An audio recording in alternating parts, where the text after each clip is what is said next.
Bakının 8 rayonunda söküntü işləri aparılıb, yüzlərlə ailəyə kompensasiya ödənilib. Belə ki, Bakı şəhərində aparılan söküntü işləri çərçivəsində 1500-dən çox ailə ilə razılaşma əldə olunub və onlara kompensasiya ödənilib.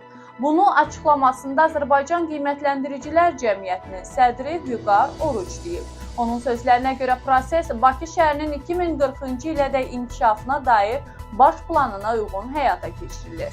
Ötən il qəzalı vəziyyətdə olan 200-ə yaxın binanın sökülməsi ilə bağlı qərar verilib və ilkin mərhələdə 4000-dən çox mənzilin sökülməsi planlaşdırılır. Söküntülər paytaxtın 8 rayonunu əhatə edir. Vüqar Oruc bildirib ki, park, metro və digər infrastruktur layihələri üçün söküntü aparılan ərazilərdə kompensasiyalar dövlət büdcəsi hesabına ödənilir.